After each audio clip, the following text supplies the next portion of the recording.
Guys, welcome back to my channel guys. आज मैं अपने चैनल पर एक नई कहानी डाल रही हूँ जो है एक चालाक पंडित की कहानी। यदि गाइस आपको ये कहानी अच्छी लगे तो इस वीडियो को एक लाइक करना और चैनल वीडियो को जरूर शेयर करना। चलिए गाइस, अब अपनी कहानी स्टार्ट करते हैं। वो धर्मपुरी का साम्राज्य था और उस राज्य का युवराजा प्रतापरुद्र। प्रतापरुद्र के पूर्वजों ने बहुत लड़ाइयाँ लड़के बड़ी मेहनत से उस साम्राज्य को खड़ा किया था। जब प्रतापरुद्र के राजा बनने का समय आया था, वो उस राज्य को कांच की महल की तरह बना दिया था। शत्रु भी राज्य को देख कांप कर डर जाने जैसे उसकी बड़ी सी सेना और बड़े बड़े आयुधों का कर्मागार। प्रतापरुद्र दंड यात्रा के लिए जाता था, लेकिन उसके राज्य पर दंड यात्रा करने अगर कोई आया तो बस मिनटों में युद्ध खत्म हो जाता था। ऐसी रहस्य युद्ध विद्या थी उसकी। ऐसे ही राज्य के विषय में बहुत सावधानी और होशियारी से उस राज्य का निर्माण किया था प्रतापरुद्र के पिता विजयरुद्र ने। प्रतापरुद्र का राज्याभिषेक भी विजयरुद्र ने ही किया था। प्रतापरुद्र बहुत ही दयालु और नेक इंसान था। युद्ध विद्या में और राजनीति में उसका कोई मुकाबला नहीं था। राज्य के सारे समस्याओं को प्रतापरुद्र परीक्षा करता था। जैसे ही वो राजा बन गया था, वो साम्राज्य को अति सुंदर बना दिया था। नुकसान भरे खेतों को वापस हरा भरा बना दिया। प्रतापरुद्र की सभा में एक ही मंत्री था, विश्वाचार्य। विश्वाचार्य पंडित शास्त्र में, ग्रंथों में और राजनीति शास्त्र में बहुत माहिर थे। वो बड़ी समस्या का भी छोटा सा हल निकालकर उसको खत्म करते थे। प्रतापरुद्र जो भी फैसला लेता था, वो पहले विश्वाचार्य के साथ चर्चा करके ही लेता था। विश्वाचार्य को प्रतापरुद्र अपना गुरु मानता था, इसीलिए वो जो भी शुभ कार्य करने चाहता था, सबसे पहले विश्वाचार्य की आशीर्वाद लेता था। विश्वाचार्य जी को नमस्कार। आचार्य, आशीर्वाद दीजिए कि आज हम जो काम करने वाले हैं उसमें हम सफल हो। विजयोस्तु प्रतापरुद्र। ऐसे ही प्रतापरुद्र जो भी करता था, विश्वाचार्य को कह के ही करता था। ऐसे राज्य का अच्छी देखभाल करता था प्रतापरुद्र। उसकी प्रजा अगर मुश्किलों में थी तो राजा उनकी मुश्किल सुनकर उनकी सहायता करता था। उसकी प्रजा में अगर कोई भूखा भी था तो उसके धान्य घर से वो धान्य के साथ ही धन को भी देता था। कुछ समय बाद धर्मपुरी गांव में बहुत ज्यादा बारिश गिरने के कारण सारे राज्य का सत्यानाश होता है। राज्य में मौजूद सारे खेत खराब हो जाते हैं और उसके साथ ही प्रजा के घर भी। इस मुश्किल के कारण सभी बहुत परेशान होते हैं। राज्य प्रजा के पास मौजूद सारा आहार खत्म हो जाता है। इस सब के बारे में मंत्री के द्वारा युवराजा प्रतापरुद्र पता करता है। महाराजा, राज्य में मौजूद सारे खेत खराब हो गए हैं, उसके साथ ही प्रजा के घर भी। अब तो उनके पास खाने के लिए भी कुछ नहीं बचा है महाराजा। पशु पक्षी को साथ लेकर सभी भूखे पेट रो रहे हैं महाराजा। महामंत्री, ये कैसे हो सकता है? तुरंत हमें इसके बारे में कुछ करना होगा। हमारे धान्य घर में मौजूद सारे आहार को प्रजा में बांट दीजिए। कर तो सकते हैं युवराजा, लेकिन हमारे धान्य घर में मौजूद सारा धान्य को भी थोड़ा थोड़ा करके हमने अगर बांट भी दिया, वो फिर भी हमारे प्रजा में सिर्फ 75% लोगों को ही मिल पाएगा। राज्य में आहार भी नहीं है। अब क्या करेंगे? मंत्री सभा, आप इसका उपाय बोलिए। हमारे पड़ोसी मित्र राजाओं से अगर हमने धान्य का सहाय मांगा है तो मिल पाएगा। राजा, मदद मांगने पर हमारी सहायता वो जरूर करेंगे, लेकिन वहाँ से यहाँ तक खाना पहुँचने के लिए 2 दिन लगेगा। तब तक ये बेचारी प्रजा भूखे तो नहीं रह पाएगा, लेकिन हमारे पास और कोई चारा नहीं है महाराजा। मंत्री की बातें सुनकर प्रतापरुद्र उसके ख्यालों में खो जाता है। कुछ देर बहुत सोचने के बाद ऐसे कहता है, सैनिकों, तुरंत विश्वाचार्य जी को यहाँ लाया जाए। ये आदेश देता है। उसके आदेश के अनुसार ही सैनिक विश्वाचार्य को लेकर सभा पहुँचते हैं। युवराज को प्रणाम। मुझे यहाँ लाया जाने की आवश्यकता क्यों आई है? आचार्य, हमारा राज्य अब बहुत मुश्किलों में है।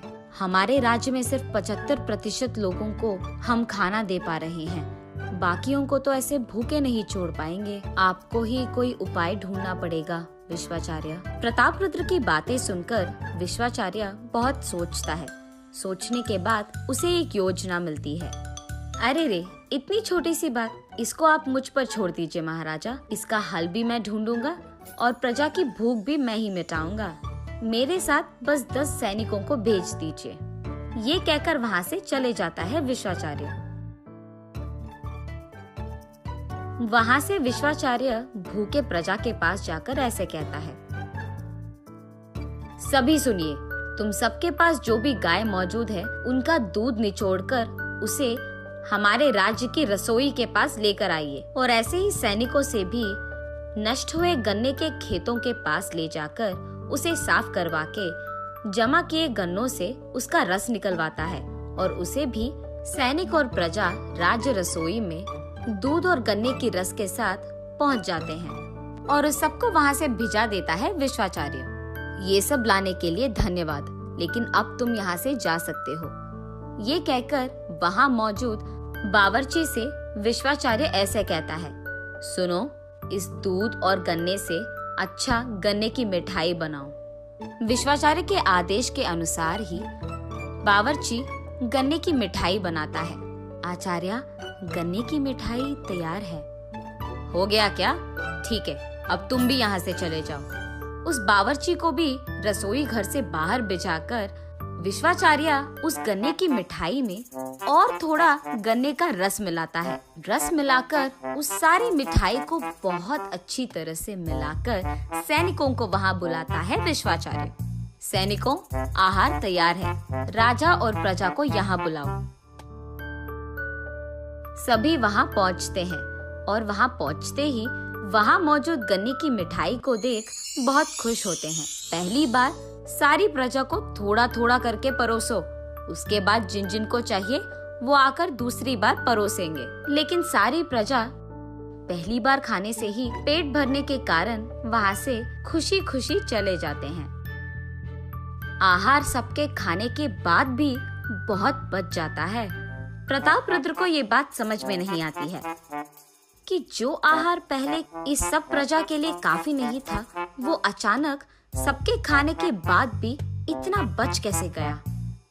विश्वाचार्य, आपने ऐसी कौन सी मंत्रा डाली है कि अचानक अब यही आहार सबके लिए काफी हो गया? ये आपने कैसे किया? महाराजा, ये कोई माया या मंत्रा नहीं है। पूर्व आपके जन्मदिन के समारोह में आपने हलवा बनवाया था, याद है? वो हलवा इतना स्वादिष्ट था कि मैं खाने से पहले ही उसके 2 कप खा लिया। लेकिन ज्यादा मीठा होने के कारण मैं और ज्यादा नहीं खा पाया। इतना ही नहीं, उसी दिन आपके जन्मदिन के समारोह में मौजूद बहुत सारा खाना मैं खा ही नहीं पाया। उस दिन मुझे समझ आया कि मीठा ज्यादा होने पर हमारा पेट जल्दी भर जाता है। बस उसी मंत्रा को मैंने यहाँ इस्तेमाल किया है। हालांकि हमारे पास आहार कम था, लेकिन उस गन्ने की मिठाई में गन्ने का रस ज्यादा मिलाने के कारण लोगों को लगा कि उन्होंने ज्यादा खा लिया।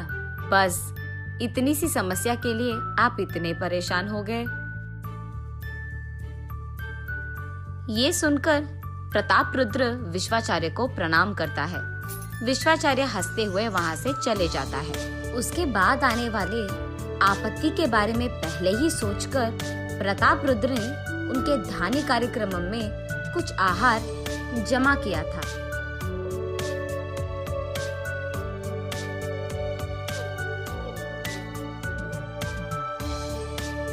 ऐसे कुछ समय बीत जाने के बाद राज्य में एक नास्तिक आदमी आता है। वो उस राज्य में आकर ऐसे कहता है कि वो भगवान में विश्वास नहीं करता है और उनके भगवान से उसका कोई लेना देना नहीं है। ऐसे वो हल्ला मचाने लगता है, इस धरती पे भगवान नामक कोई नहीं है, सब बस एक माया है, माया। ये सब देख राज्य के सैनिकों उस नास्तिक को बंद करके उन्हें राजा के पास लेकर जाते हैं। क्या हुआ? प्रभु, ये गांव में हल्ला मचा रहा है कि भगवान नहीं है और ये भगवान में विश्वास ही नहीं करता, इसलिए उसको आपके पास लेकर आए हैं प्रभु। क्या नास्तिक हो तुम? भगवान में विश्वास नहीं करते हो? तो फिर तुम्हें ये जन्म कहाँ से मिला है? मेरा जन्म मेरे माता पिता के वजह से हुआ है, भगवान के वजह से नहीं। ऐसे राजा के हर प्रश्न का वो उल्टा सीधा जवाब देता था।